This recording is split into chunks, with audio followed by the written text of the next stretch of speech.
Peťo, čo ťa prvé napadne, keď sa povie námestie SMP? To, čo povie každý Bystričan, je to najkrajšie námestie na Slovensku. Je to klenot, pýcha všetkých Bystričanov.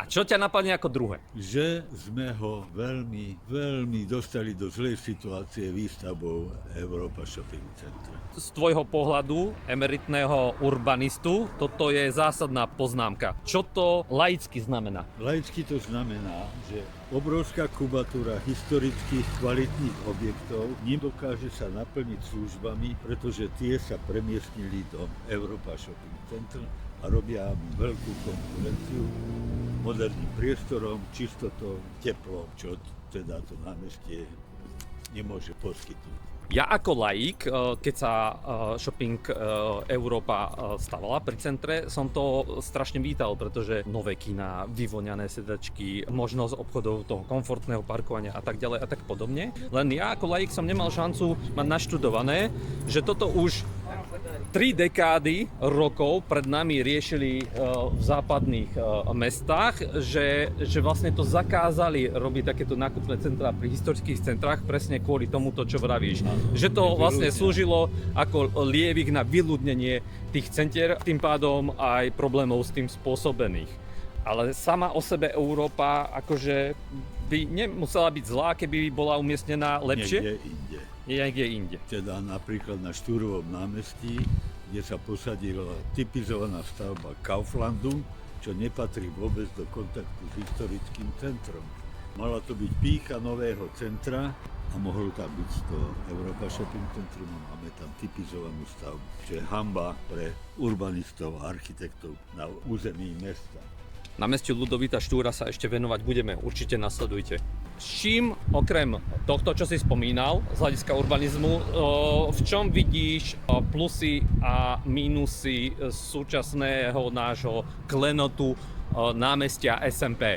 Je to samotný priestor, ktorý je kvalitný, jedinečný, šošovkovité námestie, ktoré má vysokú historickú hodnotu, aj architektonickú z hľadiska budov. To si možno ani nik neuvedomie, aká je každá budova architektonicky jedinečná, lebo každý sa pohybuje len v úrovni horizontu svojich očí a nevníma to, čo vidíme vyššie. To je to pozitívne. Negatívum, čo je, že tá obrovská kubatúra nemôže mať dostatočnú náplň kvôli tomu vyľudneniu, službám, existencie a biznisu. Tým, že klesá počet obyvateľov, kapacita toho jadra je tak na 100 000 obyvateľov, že by tam mohli byť služby, ale my máme už len 70 000. To všetko sťahuje Európa Shopping Centrum. Takže námestie potrebuje výborný nový program, atraktívny, príťažlivý, konkurencieschopný tomu shopping centrum. A to asi nemáš na mysli to, že sa zadné historické trakty postupne menia na itongové bývanie, takzvaná noclaháreň, že všetky tie zadné trakty sa rozpadávajú, prepadávajú sa strechy a postupne je tam čoraz väčšia výstavba vlastne bytových jednotiek priamo v centre mesta. No áno, pri niektorých objektoch je to tak, niektoré sa zase ale urobili pekne celkom kvalitatívne. Problém je, že sa tá... Tým pádom ale s dopravou je tam problém. S dopravou je problém. Problém je od začiatku, ako sa vytvorila pešia zóna na námestí, pretože je... Ako jedna z prvých na Slovensku. Áno, prvá. Dokonca prvá na Slovensku. Ale súčasťou bolo vybudovanie obslužných komunikácií vo vnútroblokoch. A to sa nedotiahlo. Tým pádom tí noví majitelia tých nehnuteľností sa nevedia dostať vlastne k svojim nehnuteľnostiam cez pešiu zónu, čo vytvára tie konflikty. Jediná obslužná komunikácia je okolo pamätníka. Áno. Tam je sprístupnené vlastne zadné trakty. Tam súčasný primátor býva, takže on to má poriešené.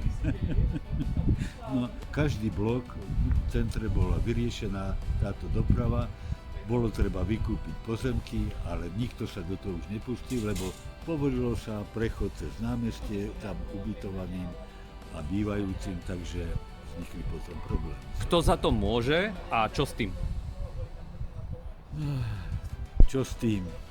Určite nie je možné rozširovať a skvalitňovať služby bez tej dopravnej prístupnosti a bez parkovacích domov. Takže toto je riadna výzva na vedenie, ktoré bude mať gule sa tohto chopiť. No to je riadna výzva, lebo to je náročné, pretože už mnohé lokality, ktoré boli v územnom pláne určené pre parkovacie domy, tak už sú zastávané. Áno, zmenami, trhaním celého územného plánu. Tak.